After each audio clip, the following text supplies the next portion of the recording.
네, 반갑습니다. 계속해서 부부 상담 강의 진행하겠습니다. 세 번째 주제, 결혼의 단계와 가족의 과제에 대한 말씀입니다. 결혼해서 이제 그 부부가 가정을 만들고 지속적으로 삶의 단계에서 일어나는 다양한 과제, 숙제, 인생의 숙제, 부부만의 단계별 인생의 과제들에 대한 그런 내용이라고 볼 수가 있겠습니다. 구원의 과정입니다. 요즘은 동거가 많은 시대이죠. 결혼이 많이 늦어지고 결혼에 대한 어떤 그 개념이 많이 달라지고 가치관이 달라진 그런 시대가 되었습니다. 예전하고는 전혀 차원이 다르고 생각이 달라진 그런 시대를 우리가 지나고 있습니다.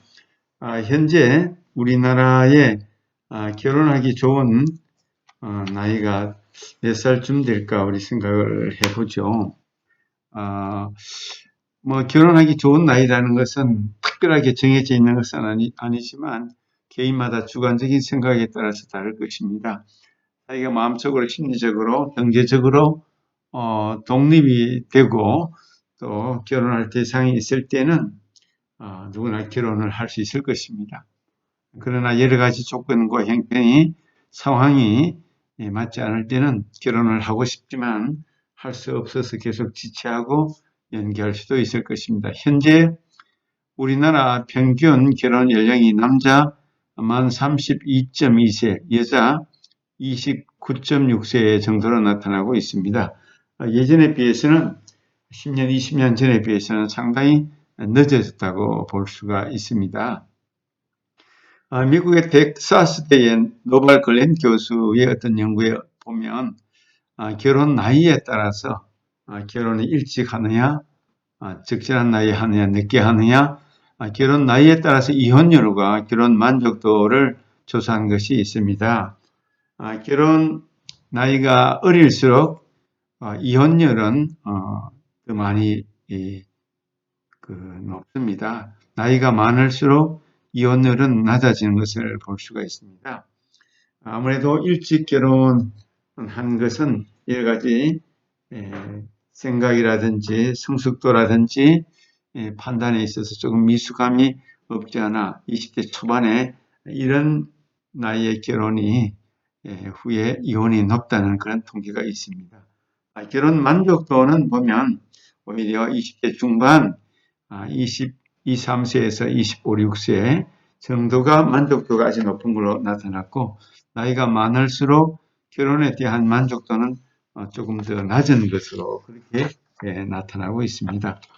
오늘날 결혼은 동거가 많은 그런 시대이기도 하고 또 실제적으로 함께 살면서도 결혼에 대한 개념, 결혼에 대한 어떤 필요성을 크게 느끼지 않기 때문에 결혼이 많이 늦어지고 동거하는 사람들이 오히려 더 많다.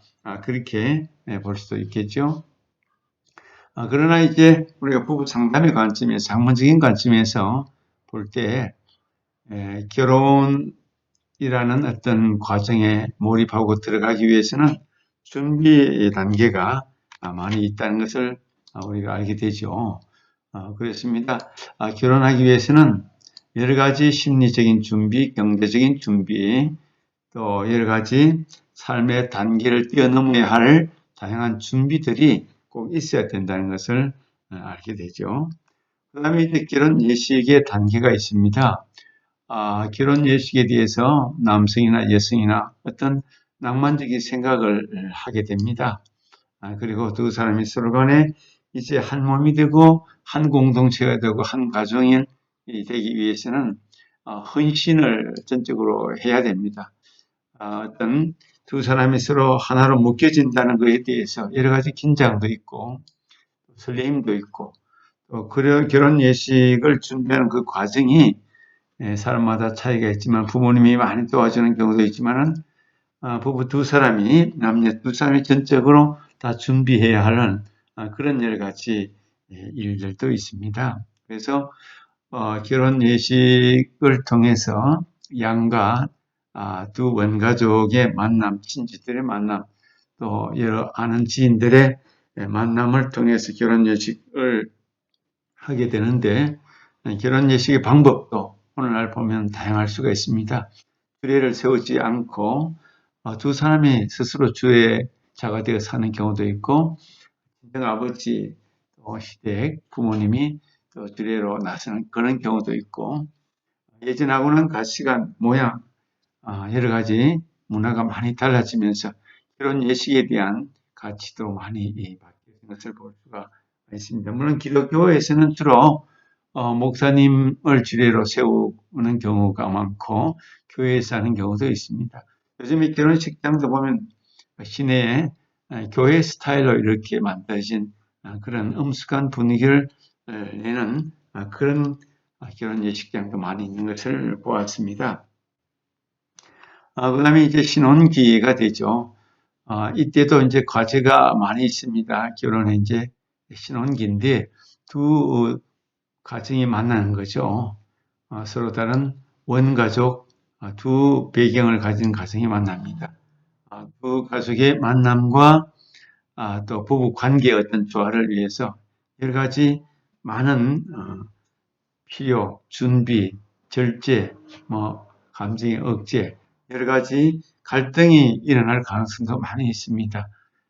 원가족이 서로 가치관이 다르고 서러운 배경과 문화가 다르기 때문에 우리는 이렇게 했다, 우리는 이렇게 했다, 서로가 주장을 하게 되면 갈등이 결혼식장에서부터 시작해가지고 신혼 때에 이제 결혼식장부터 시작된 여러 가지 의견 충돌이나 갈등이 신혼 때에 계속 이어질 수도 있기 때문에 그런 것들을 잘 조화하고 조절하고 나아가는 것이 중요한 또한 숙제가 아닐 수가 없습니다.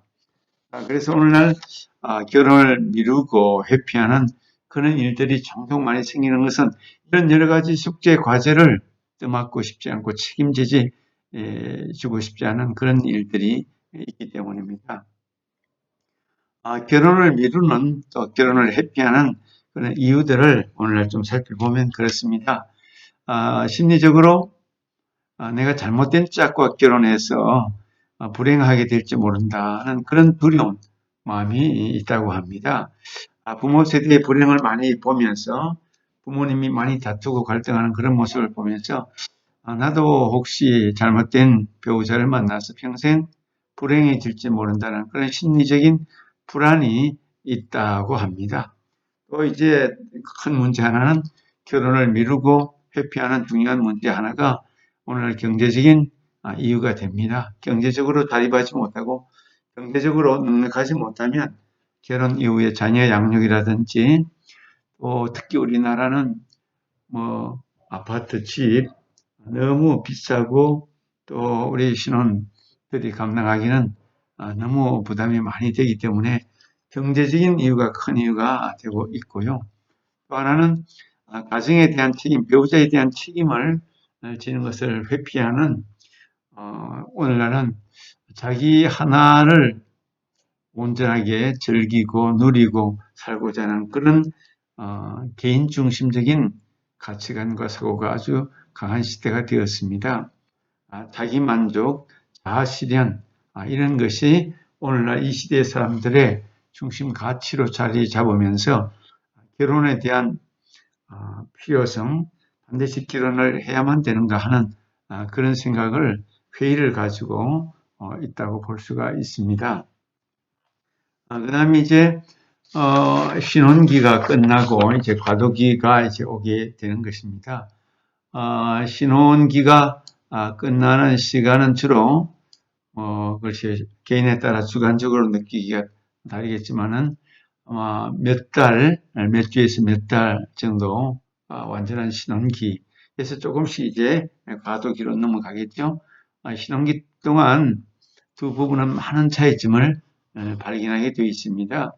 연애할 때하고는 전혀 다른 여러 가지 태도, 또 습관, 또 식사, 예절, 또 침실에서의 어떤 잠자는 습관, 또 그동안 몰랐던 배우자에 대한 여러 가지 사항들을 발견하면서 때로는 실망하기도 하고 기대했던 것에 대해서 환멸을 느끼기도 하는 것이 신혼기가 끝나면서 그런 환멸 또 이중환상이 끼어지는 그런 아픔이 있기도 합니다. 누구나 겪을 수 있는 그런 과정이기도 하죠. 그래서 저는 과거에 어떤 사람이 결혼을 다시 문을 열 수 있으면 좋겠다. 예전처럼 다시 예전으로 돌아갈 수 있으면 좋겠다. 그렇게 말하는 것을 들은 적도 있습니다. 그래서 불행한 부분은 충돌을 많이 하고 또 친밀감이 적습니다. 이것은 물론 원가족에 대한 상처, 어릴 때 양육 과정 속에서 온전한 사랑의 결핍이라든지 돌봄의 부족이라든지 정신적으로 심리적으로 부족한 부분 상처들이 있기 때문에 더 많은 충돌과 친밀감이 크게 나타나지 않는 경향이 있을 수가 있습니다. 그것이 이제 두 부부 사이에 원가족에게서 해결되지 못한 미해결의 과제를 가지고 와서 신혼 때 그대로 충돌로 직면하게 되는 거죠. 만나게 되는 거죠.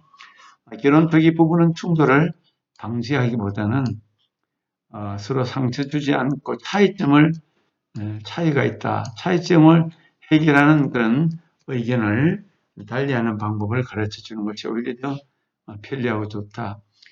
충돌은 늘 일어나게 돼 있고, 그러나 그 충돌로 인해서 상처를 많이 주는 것은 장차 장기적으로 보면 아주 위험할 수가 있기 때문에 서로 상처를 적게 주고 차이점을 빨리빨리 해결할 수 있는 그런 의견이 다를 뿐이다. 생각이 다르다. 차이가 있다. 차이점을 인정해주는 그런 차원에서 상담을 접근하는 것이 훨씬 더 유리하고 빠를 수가 있습니다. 완전히 상대방을 바꿔야 되겠다. 너와 나는 완전히 다르기 때문에 막 끝없이 토론하고 끝없이 문제 해결을 하기 위해서 시간을 많이 할애해야 되겠다. 그렇게 하기보다는 빠른 시간에 서로 다르다. 서로 다른 부분이 있다는 것을 인정하고 다른 쪽으로 의견이 다른 것으로 서로 매듭을 짓는 것이 신혼기에 더 좋은 그런 접근 방법이라고 할 수가 있을 것입니다. 그 다음에 이제 다섯 번째로 부부만의 시기가 있습니다. 첫 6개월은 밀월 기간이라고 볼 수 있다면 그 후에 이제 충돌이 빈번하게 일어날 수가 있고 분리가 2년 후에 이제 일어난다. 분리라는 것은 그야말로 부부가 개인별로 남편과 아내가 서로 심리적으로 온전하게 독립적으로 설 수 있는 그런 심리적인 상태를 말하는 거죠. 보통 과학적으로 보면 남성과 여성이 만나서 화학 반응이 일어나고 무조건 좋게 보이고 좋은 미래의 관계를 1년에서 1년 반 정도라고 보고 있습니다. 그러면 그 기간이 지나면 누구나 현실로 돌아오고 좋게 보이는 것이 다 단점으로 보이는 그런 시각의 전환이 1년에서 1년 반 정도면 거의 다 끝나기 때문에 현실 생활 속에서 상대방의 장점과 단점을 그대로 인정하고 다름을 인정하고 차이를 인정해 주면서 살아가는 방법을 적응으로 만들어 가야 되는 거죠. 그래서 아이가 출생하기 전에 결혼 만족도가 가장 높게 되는 것입니다. 그래서 결혼해서 1년, 2년 사이에 그 정도가 가장 결혼 만족도가 높다 그렇게 이해할 수가 있을 것입니다. 그 다음에 이제 첫 아이가 태어납니다. 첫 아이가 태어나면서도 이제 또 한 번의 과도기를 겪게 됩니다. 시간 계획표를 다시 세워야 되고 아이가 태어나면서 이제 3인 가족이 되고 에너지가 아내는 전적으로 아이에게 쏟을 수밖에 없습니다. 그래서 시간이 전혀 다르게 돌아가게 되어 있습니다. 남편은 출근을 한다면 아내는 밤낮이 바뀔 때도 있고 밤에도 당분간은 아이가 울면서 젖을 먹여야 되고 또 계속해서 2시간에 한 번씩 우유를 먹이는 그런 몇 달 동안은 시간표 전체가 가족 시간표를 다시 짜고 세워야 할 만큼 어려운 가족의 시간이 나타납니다. 그래서 친밀감, 균형이 완전히 깨어지는 거죠. 부부간의 친밀감은 완전히 깨어진다고 볼 수가 있습니다. 그래서 남편은 찬밥이 되고 자기 중심의 삶으로 다시 준비가 될 수밖에 없습니다. 그래서 새로운 규칙, 때로는 남편이 아내가 해야 할 많은 부분을 남편이 해야 되고, 또 아내가 이제 아기하고 밀착이 되어 있는 그 과정 속에서 시장을 본다든지 여러 가지 사무적인 일이라든지 가정에 아내가 그동안 했던 일들을 남편이 대신해야 할 그런 과정이기도 합니다. 그래서 부부간에 큰 분열이 일어날 수 있는 것은 남편의 입장에서 남편이 개방된 마음으로 아내를 돕고 가정을 위해서 희생하겠다는 그런 생각을 많이 가지지 않는다면 굉장한 여러 가지 분열을 만들 수 있는 그런 시간이기도 합니다. 그 다음에 자녀 아동기, 이제 아이가 태어나서 아동기가 되었을 때, 자녀들이 아동기가 되었을 때 부모 역할이 또 많이 변화가 일어납니다. 어린 때하고 아이들이 아동기가 되었을 때 많이 놀아줘야 하고 시간을 함께 줘야 하고 또 유아 양육과 창의성 개발을 위해서 교재라든지 장난감이라든지 이런 것들을 끊임없이 준비해서 아이들의 어떤 성장에 맞는 숙제, 과제를 부부가 함께 해나가면서 이제 서서히 삼각형 안정화되는 그런 단계, 부부 관계와 또 이제 아이와 서서히 함께 그동안 에너지를 아이에게만 쏟았던 엄마가 이제 남편에게도 쏟게 되면서 안정된 그런 단계로 발전한다고 볼 수가 있습니다. 부부의 서로에 대한 관계가 다시 재고되는 새롭게 세워지는 그런 단계가 되는 거죠. 함께 놀아주고 함께 건강한 구조로 나갈 수 있는 그런 상태가 된다고 볼 수가 있을 것입니다. 그 다음에 이제 단계가 자녀들이 청소년이 되는 그런 결혼의 단계가 있습니다. 이때는 이제 자녀들이 청소년기고 사춘기이기 때문에 자녀들 나름대로 생각을 많이 하고 친구를 많이 사귀고 또 심지어 갈등이 많이 일어날 수 있습니다. 그래서 자녀와의 의사소통을 새롭게 만들어 가야 됩니다. 아이들이 자기 주장들이 강해지고 부모에게 대항할 수가 있고 또 부모의 그동안에 순종했던 아이들이 자기 주장을 강하게 펴면서 가족 전체적인 갈등이 많이 일어나는 그런 시기이기도 합니다. 자녀들에게 규칙을 똑바르게 세워줘야 됩니다. 몇 시까지 집에 들어와야 된다. 들어오면 손발을 씻어야 된다. 어떻게 게임은 몇 시간 한다. 또 공부는 어떻게 한다. 이런 규칙을 철저하게 세워줘야 할 시기가 자녀 청소년기입니다. 그리고 자녀들의 독립도 허용하기.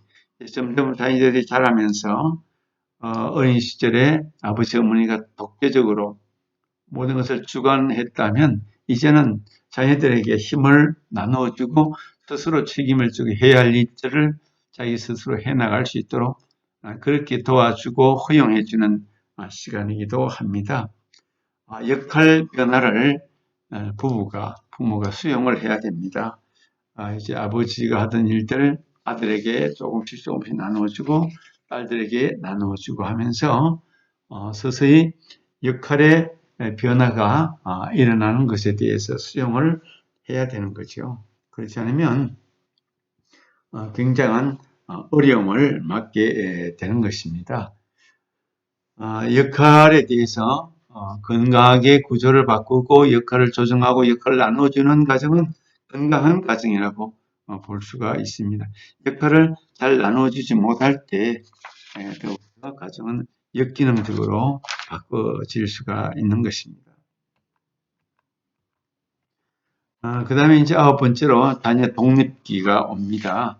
자녀들이 남자아이들은 군대를 갈 수도 있고 이제 서서히 결혼하면서 자녀들이 집을 떠나게 되는 거죠. 집을 떠나게 되고 이제 부부 관계가 다시 인군으로 부부만 남는 그런 재정립해야 할 부부 관계를 새롭게 정립해야 할 그런 단계가 됩니다. 그동안 자녀들에게 쏟았던 모든 에너지 자녀를 위해서 경제적으로 관계적으로 시간적으로 쏟았던 모든 것들을 다시 부부 중심으로 재정립해야 할 그런 단계이기도 합니다. 성인 자녀, 이제 자녀들이 성인이 됐기 때문에 자녀들을 동등하게 성인으로 대우하고 관계를 성인으로서 재정립해야 할 그런 입장에 서게 된 것입니다. 그래서 사돈이 생기고 또 며느리가 오고 자녀가 생기고 이런 관계가 다시 다 새롭게 재정립, 재구조화되는 그런 과정이라고 볼 수가 있습니다.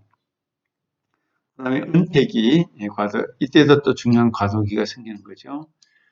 둘 중 한 사람이 은퇴하게 될 때 시작한 예정표에 또 한 번의 큰 변화가 일어나죠. 남편이 집안에 들어온다. 집안에 하루 종일 있을 수도 있다.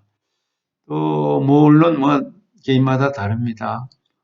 더 친밀할 수 있는 가능성도 있지만은 또 반대로 남편이 있기 때문에 더 부담스러운 시간이 될 수도 있고 또 경제적으로 불충분한 재정적 수입 때문에 경제적인 문제에 어떤 어려움이 발생할 수도 있고 부부관계가 새롭게 설정돼야 할 그런 문제이기도 합니다.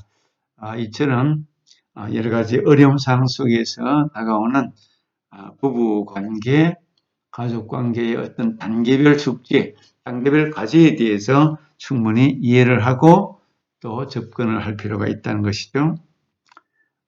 이제 노년기가 왔습니다. 신체 세태에 대처하기, 요즘은 뭐 할아버지 할머니들도 운동을 많이 하지만 그럼에도 불구하고 한쪽은 건강한데 한쪽은 아주 병약하다면 그것도 굉장히 큰 숙제가 아닐 수가 없습니다.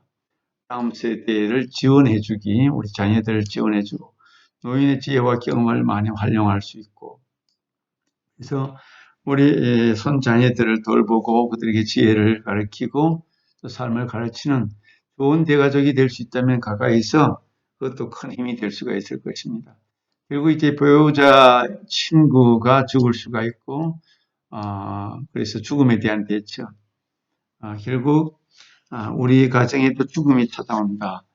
또 아내나 남편, 배우자의 죽음 그리고 마지막 자신의 죽음 그래서 부부 관계도 끝나고 가족 관계도 자연스럽게 소멸되는 그런 이제 가족 생활 주기와 결혼 안에서 일어나는 어떤 구조적인 변화, 단계별 변화와 숙제, 과제에 대해서 우리가 전반적으로 이해하고 또 잘 통찰하고 있을 때 부부 상담을 할 때 어느 단계에 어떤 숙제가 있고 어떤 과제가 많이 있어서 이런 문제가 생겼다는 것을 우리가 이해하면서 접근하면 훨씬 더 있습니다.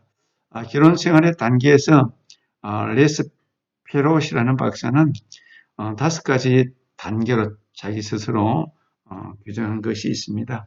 레스 페롯 박사는 5가지 결혼 생활 단계를 자기 나름대로 로맨스 단계, 권력 다툼의 단계, 협동의 단계, 상호관계의 단계, 공동 창조의 단계 이렇게 이제 설정하면서 부부가 건강하게 살아가기 위한 단계가 이런 일반적인 단계, 사랑하는 로맨스 단계, 서로 싸우는 권력 다툼의 단계, 서로 협조하는 협동의 단계, 상호관계 발전하는 단계, 성숙한 단계, 공동 창조하는 단계 이렇게 5가지로 나누기도 합니다. 어쨌든 우리는 이렇게 결혼 생활 속에서 일어나는 단계별 과제를 잘 이해함으로 인생의 문제, 부부 관계, 가족 관계 안에서 일어나는 큰 문제들을 적극적으로 잘 대처할 수 있도록 준비하는 것이 필요할 것입니다. 여기까지 일단